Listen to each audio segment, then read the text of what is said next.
Begini ya, sebelum saya menjawab, saya jelaskan dulu supaya saudara-saudara paham bahwa tentang informasi ya, informasi di pengadilan itu ada aturannya.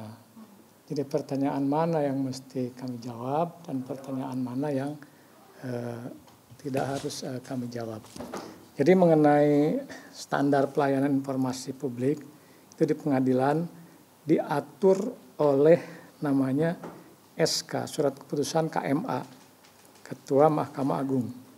Itu nomor 2 ya, strip 144 KMA SK 8 Romawi 2022. Yaitu tentang standar pelayanan informasi publik di pengadilan.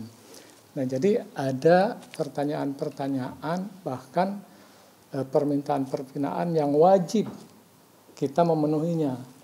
Di antaranya misalnya ya, informasi tentang register. Saudara boleh tanya. Boleh saudara selidiki register. Nah, kemudian tentang juga data statistik perkara. Data statistik perkara ini ada perkaranya, ada berapa gugatan, ada berapa permohonan. Ya, kemudian tentang jenis perkara juga. Ada gugatan, permohonan, gugat cerai, kemudian juga gugat talak namanya ya, cerai talak. Nah, kemudian ada tahapan persidangan misalnya, ya, proses penanganan perkara boleh saudara tanya, termasuk pertanyaan yang itu tadi akan saya jawab. Nah, jadi ini terbuka, boleh, ya, boleh kami jawab. Yang tidak boleh itu, yang disebut pengadilan agama tertutup itu proses persidangannya itu tidak boleh, ya. Jadi nggak semua di pengadilan agama itu tertutup.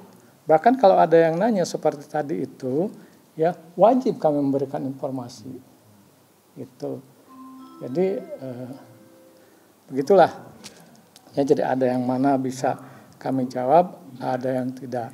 Tentang misalnya tentang alasan-alasan gugatan apa itu nggak mungkin kami jawab karena itu ranahnya majelis hakim, tapi yang lain-lain bisa kami jawab. Begitu ya. Oke. Terkait informasi itu Pak gimana Pak? Informasi apa? Jawab, tanya yang tadi apa? Yang tadi pertanyaan. Gugatan perceraian pasangan Raisa Andriani dengan Hamisdel. Ya. Yang nama yang tadi saudara sebut itu, saya tidak sebut namanya, memang itu sudah ada. Ada masuk daftarnya itu tanggal 22 kemarin ya. 22 bulan Oktober 2025. Itu perkaranya sudah didaftar, ada di register kami ya. Kalau nama-nama itu yang saudara atau pihak-pihak itu yang saudara sebutkan. Kemudian sidang pertama nanti itu tanggal 3 November. Tanggal 3 November 2025. Jenis gugatannya cerai talak, gugat cerai atau talak cerai Pak? Gugat cerai.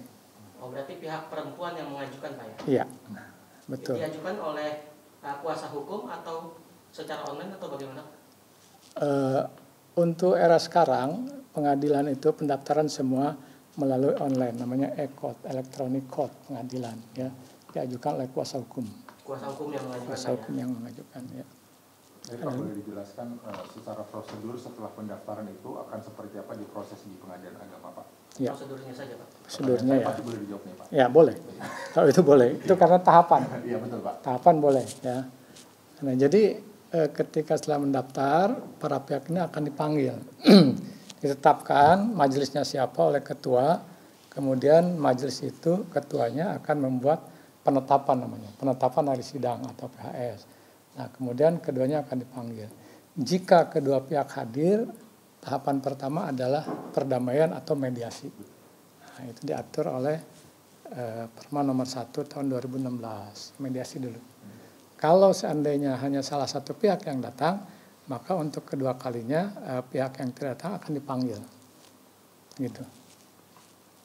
Penggugatannya menggugat, ada gugatan lagi? Itu nggak tahu.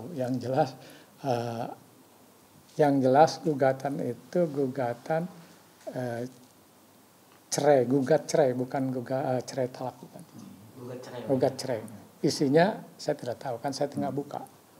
Nah, gitu. Pak, setiap gugatan itu kan ada berbagai kemungkinan, termasuk salah satunya juga diputuskan secara verstek. Secara verstek itu bisa terjadi kalau apa Pak? Boleh dijelaskan Pak? Oh ya, jadi verstek itu ya apabila si tergugat tidak datang biasanya 2 kali. Ya, sebenarnya bisa 1 kali, itu diatur oleh hukum acara namanya HIR pasal 125 1 kali. Tapi pasal 126-nya dapat dipanggil sekali lagi. Jadi kalau 2 kali tergugat tidak datang, biasanya itu langsung pembuktian. Gitu. Penggugat dan tergugat sendiri punya masih berada dalam alamat yang sama. Nah, itu yang jelas begini. Jadi gugatan perceraian, baik itu gugat cerai maupun cerai talak, itu diajukan di tempat istri tinggal, domisili. Jadi pengadilan agama yang mewilayahi tempat domisili istri. Nah gitu. Istri di mana tinggal, yang saudara tanyakan ini, kita tidak kasih tahu. Ya bisa jadi salah orang kan, bisa jadi aja salah. Ya, salah artinya digugat di tempat suami, gitu. Karena memang ada ya yang seperti itu, misalnya istri tiba-tiba kabur tanpa izin suami, itu bisa digugat tempat suami. Oke, terima kasih Pak. Terima kasih banyak. Cukup. Baik. Pak, berarti bisa disebutkan bahwa perceraian ini bukan sebuah kerahasiaan Pak ya? Atau ada ketika ada orang... Oh iya, informasi itu silakan saja. Yang rahasia itu adalah persidangannya. Persidangan itu tertutup. Kemudian materi-materi di dalam gugatan, nah itu urusannya majelis hakim. Saya tidak bisa mengungkapkan di sini, gitu ya. Oke. Mungkin untuk nomor perkara bisa disebutkan nggak Pak? Boleh nggak Pak? Sebenarnya boleh, cuman saya nggak catat tadi nomor perkaranya. Oke, terima kasih Pak. Oke. Cukup ya? Terima kasih banyak Pak. Oke. Bapak, nama izin Pak. Izin nama Dan Tutup. Oh iya. Oh siap. Ya. Oh iya. Dr. Abid NH. Pak, izin boleh tahu nama lawyernya saja tidak Pak?